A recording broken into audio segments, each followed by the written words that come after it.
Hello बच्चों, तो स्वागत है आपका हमारे यूट्यूब चैनल ज्योति ट्यूशन क्लासेस पर। आज पढ़ेंगे हम गोलीय दर्पण द्वारा प्रकाश का परावर्तन। गोलीय दर्पण द्वारा प्रकाश के परावर्तन के मुख्य तीन नियम होते हैं। तो पहला नियम हमने यहाँ पर लिया है, जब कोई प्रकाश किरण मुख्य अक्ष के समांतर आती है तब वह परावर्तन के पश्चात मुख्य अक्ष से होकर गुजरती है। तो हम देखेंगे उसे हम गोलीय दर्पण द्वारा। गोलीय दर्पण में क्या देखेंगे हम? अवतल दर्पण एवं उत्तल दर्पण।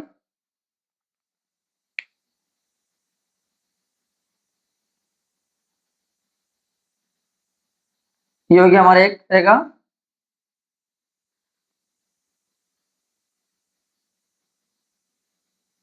अवतल दर्पण। ये हो गया इसके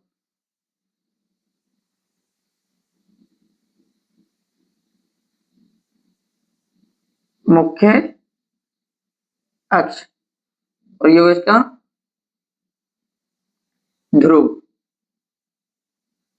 ठीक है, एक प्रकाश किरण आती है जो अनंत से चलकर आ रही है और मुख्य अक्ष के समांतर है। इसका ये बिंदु जो होता है इसे बोलते हैं हम फोकस, और ये वक्रता केंद्र, इसे हम सी से लिखते हैं। कोई किरण मुख्य अक्ष के समांतर आई तो वह परावर्तन के पश्चात कहां से गुजरेगी? मुख्य फोकस से।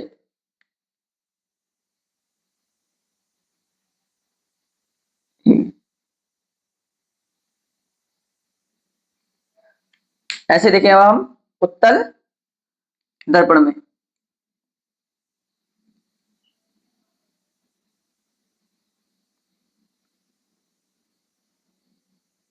इसके मुख्य अक्ष, ये ध्रुव P, फोकस F और वक्रता केंद्र C।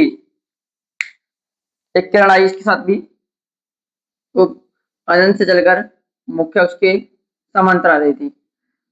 तो ये मुख्य के समांतर आएगी तो ये इस तरह चली जाएगी, इधर से आई है और इधर चलेगी। जो व्यक्ति यहां पर होगा उसको लगेगा किरण ये किधर से आ रही है? इधर से आ रही है। तो जो ये कौन सा हो गया हमारे पास?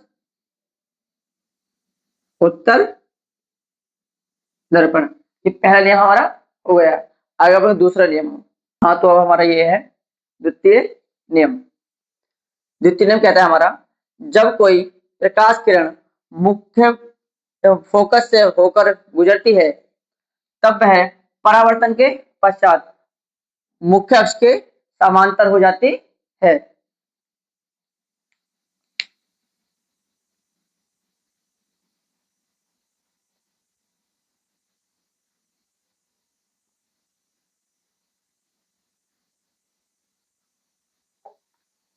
इसके ध्रुव P, मुख्य अक्ष,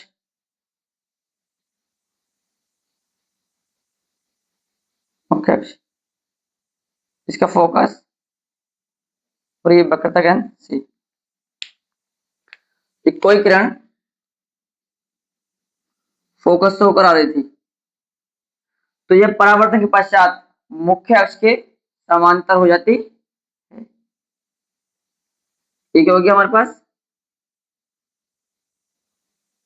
अवतल दर्पण।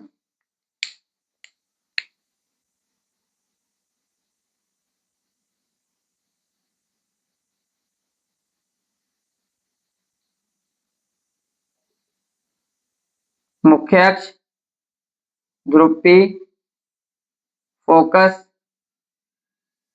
वक्रता केंद्र C।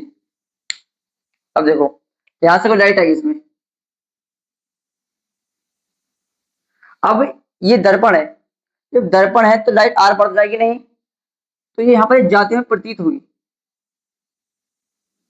ठीक है, जाती प्रतीत होगी तो फिर ये परावर्तन के पश्चात मुख्य अक्ष के समांतर हो जाएगी। ठीक है, द्वितीय नियम कंप्लीट। अब देखें हम तृतीय नियम। हेलो बच्चों, तो अब पढ़ेंगे हम तृतीय नियम। तृतीय नियम में बताया गया है, जब कोई प्रकाश किरण वक्रता केंद्र सी से होकर गुजरती है तब वह परावर्तन के पश्चात उसी दिशा में वापस लौट जाती है। अब हम दर्पण द्वारा से देखेंगे। तो ये किरण हमें वक्रता के सी से आती हुई दिखाई दे रही है।